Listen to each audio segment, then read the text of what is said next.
Hey guys, Chris here from Carolot Miniature Horses and Carolot Farm. We have returned back from our camping trip, had a fantastic time. I'll do a video or something on that. We tried to get some video and lots of pics, so that was a great trip. But we're back home now, and if you saw the last video, I ran out of time planting our tomatoes here. We have close to 40 tomato plants that we're planting this year. And so I planted about a third of them, and it just took me so long, so I had to hold off, I had to abort, and today I'm going to try to put the last round of tomatoes in the ground. Those that we planted last week are doing pretty well. We lost one plant. It's hard to say, like, you know, was it a bug issue? Was it a soil issue? Was it a lack of water? Hard to really say, but, you know, 12 of the 13 or so plants I planted look great. And everything else in the garden is doing well. You know, the cabbage plants that I put in did great over the weekend. So we're going to have a really warm, sunny week with next to no rain, it looks like. So watering will be big to do this week.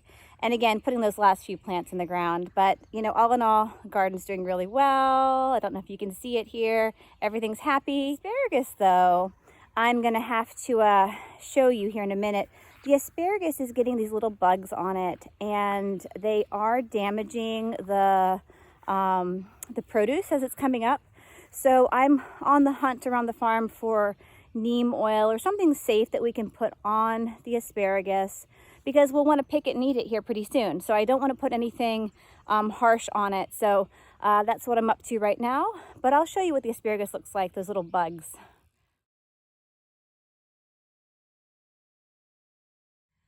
So you can see the bed behind me is still quite low. I ran out of time. It's been a busy couple of weeks. I hope to do a lot more than I get accomplished sometimes. I had hoped to get more fill dirt or, you know, garden soil to put on top of our asparagus bed before the sprigs got too tall. But now that they're several inches up above the ground, I'll have to wait to add soil until after we harvest our asparagus. So kind of the next chance would be in a few weeks' time. But the asparagus is doing well. It's popping up nicely, but we just have these bugs now that we have to get on top of.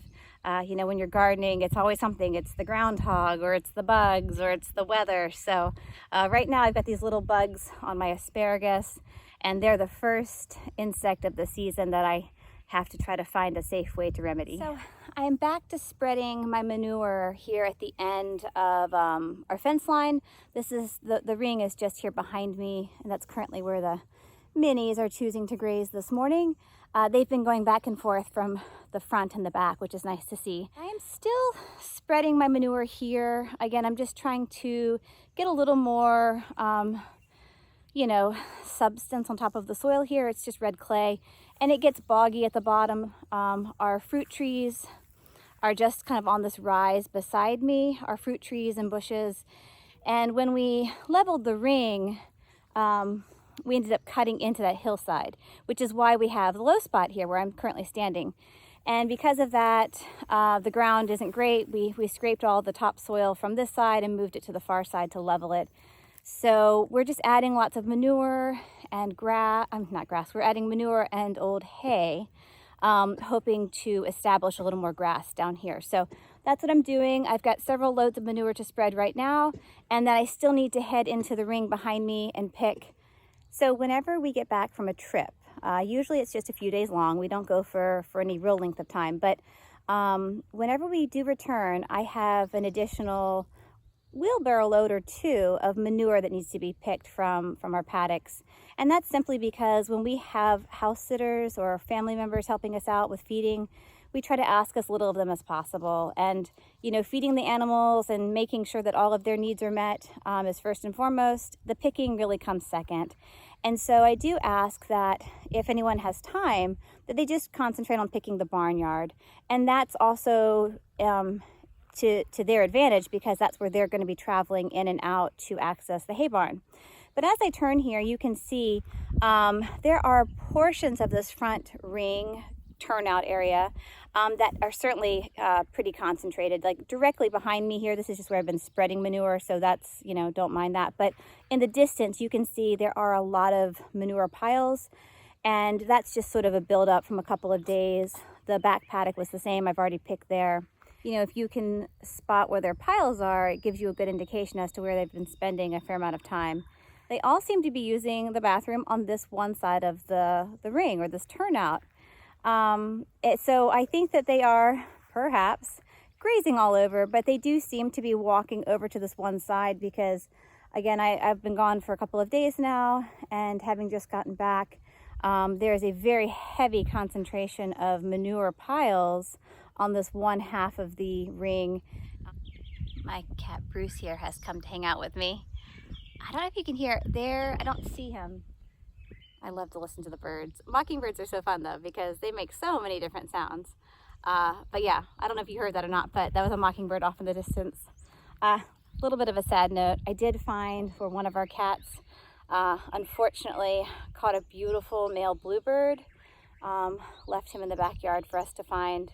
So that's kind of sad. I mean, cats will be cats. That does happen, but it was a really, really beautiful bluebird that unfortunately did not have the best of luck. So that's the downside to having cats, but you know, they mean well. They're just following their instincts. Was it you, Brucey? Did you catch that bluebird? All three, well, we have more than 3 cats, but Bruce here, the black cat, Frankie, the black and white cat, and then Shrimp, the fluffy gray one. They all have pretty good hunting instincts. So there's no telling who it could have been, but Bruce looks like he might be ready to go and investigate underneath our pile of fence boards there. They're always up to something. I wanted to show you here.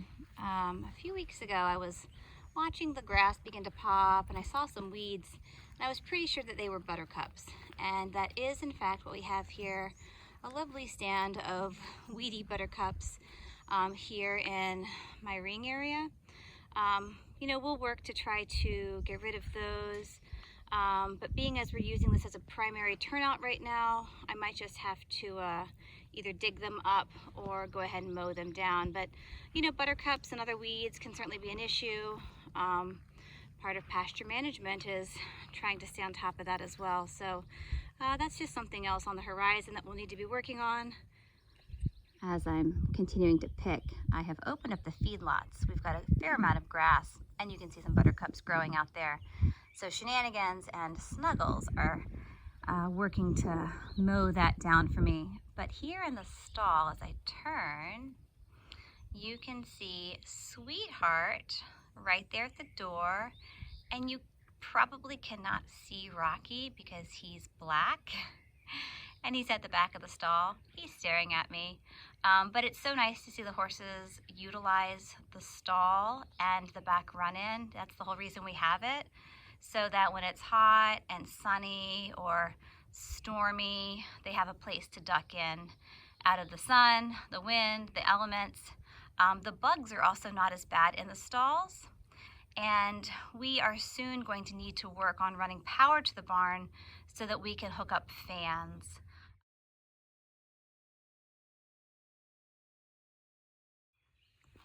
Currently, all 4 minis have gone into the stall. Sweetheart is over here to the right-hand side.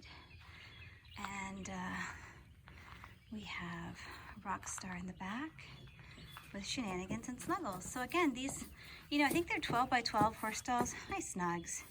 These stalls are plenty big to serve as a multi-mini run-in. Hi, Shenanigans. Hi, guys. Hi, guys.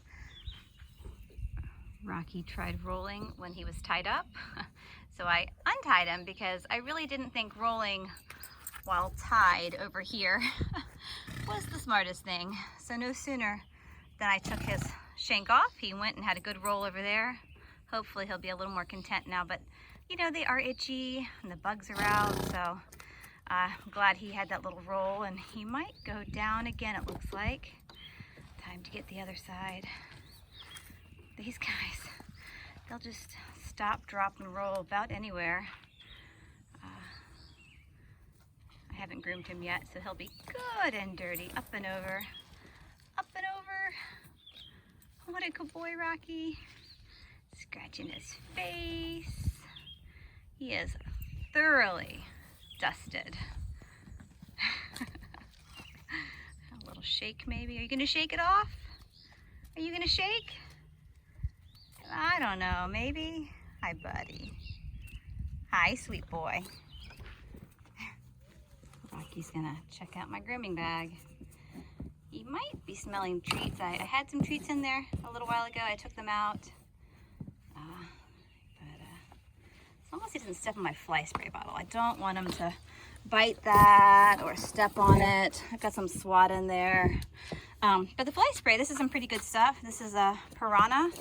I don't want him to crack that bottle though because it's still pretty full. So he can investigate the bag. I don't think he's gonna hurt anything. It's pretty empty. So while he does that, I'm gonna turn my attention here to Sweetheart, who is ready for a good grooming. One of the nice things to working with minis, given their smaller stature, is I can put things on the top of a tall fence post, fly spray, my water bottle, you know, stuff like that, and usually they don't bother it. So that's one little perk. So Sweetheart here is starting to look a lot better. Her neck and her chest have really begun to shed out nicely, which is great because that'll keep her from getting too hot. And you know, her body is still shedding quite a bit, but she is much better than she had been. A lot less fur on her. We have gotten a tremendous amount of hair off of her in the last 24 to 48 hours. She's had 2 really good shedding sessions yesterday while she ate her grade, and then today. So she's doing well. She's so beautiful. You know, she has this flaxen, this blonde mane and tail, we call it. She's a chestnut in color. That orangish brown is a chestnut. And her legs, even though she's shedding out, she still has these long, kind of feathery fetlocks, we call them, these long hairs down at the bottom of her legs. So she's just really beautiful, and she's always such a pleasure. So Miss Sweetheart, I'm gonna pick her feet and curry her face a little with my jelly curry that's nice and soft, and then give her a little fly spray and she'll be done for the day. Rocky's feet here are starting to get a little long. I'll need the farrier out soon. I'm gonna get my rasp though and see if I can't kind of take that little chip off so it doesn't scratch him. He's curious, why are you down here by my feet with your phone? But I'm gonna try to see if I can't rasp that because it's on the inside. You can see a little section has also broken off on the outside. It's just where his hoof is getting a little long, and they're getting a little dry and brittle. I use this little handy dandy, it's a small handheld rasp. I bought it when I was planning to bring the minis home, just for little things just like this. You can see I rounded out that toe a little. It's not pretty. I mean, I could go at it more, but the big thing is I did take that really rough chip off the inside.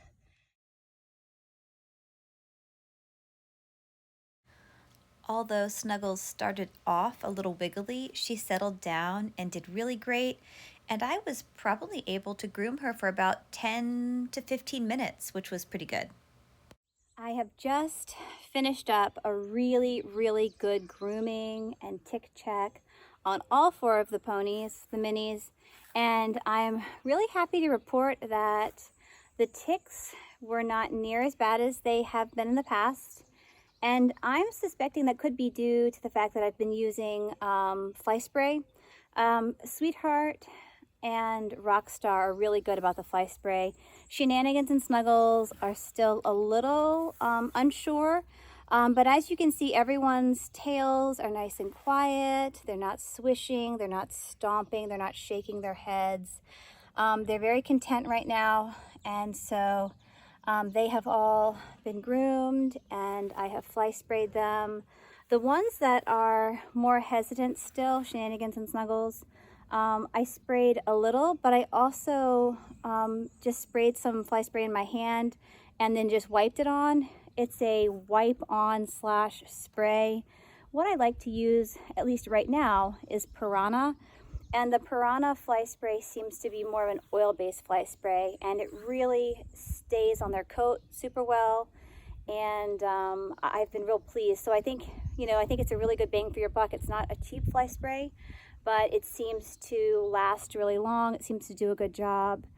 And that is what I've been using right now. And so far, again, based on today's fewer ticks, everyone seems to be getting a little relief from that. So we're going to keep up the fly spray for sure, wiping it in those really prevalent like tick spots, like on their chest and up behind their elbows and between their back legs. Those are the areas that they seem to get the ticks the most. And so sort of like for people, those are kind of their hot spots, you could say. And so I'm going to keep applying that really well. And if I have to wipe it with my hand, I will so, because right now what's really important is that they get the fly spray on so it can really, give them that benefit. So good news to report today. Everyone's happy. They're out grazing again now. And I'm going to get some lunch and then spend a few hours in the garden. I probably won't get any video of that today. But it was a really great day here with the ponies. I just wanted to show you as I wrap up the afternoon. The minis, they're still very happily grazing in the back field. Their tails are still quiet. Their heads are down. So the fly spray is still working really well. Several hours later, we've got Sweetheart and Snuggles there in the back. I think Shenanigans is over here and Rocky is probably not far, but they're really happy. The fly spray seems to be doing really well for them. I'm super happy about that. And I'll turn here. I did get another round of tomatoes up in the garden. Not sure if you can see them over here, but there are my tomato cages. With this deer netting, it's hard to see, but I was able to plant another 12 to 14 tomato plants. I've got cages around everything. They've been watered, so that was really good. There were a few last small tomato plants that we're going to actually up pot. And, I guess what I mean by that is we're going to take them from their little teeny small trays and we're going to put them into larger pots with fresh soil. And then we're going to let them get a little larger, a little more sturdy before we actually put them in the garden. Sometimes if you put a real small little plant out, it's harder for it to withstand the heat, which we're actually being hit with this week. So again, a great day in the garden, great day with the ponies back here. Everyone's really happy, and hope you enjoyed following us around the farm today. So check you later, and have a great evening. Just a few parting shots. Here you can see the tomatoes. I now have those 2 rows. We have mowed our fruit trees and bushes, and we had a beautiful, beautiful sunset that I just couldn't help but share. Just a lovely day. So glad to be home.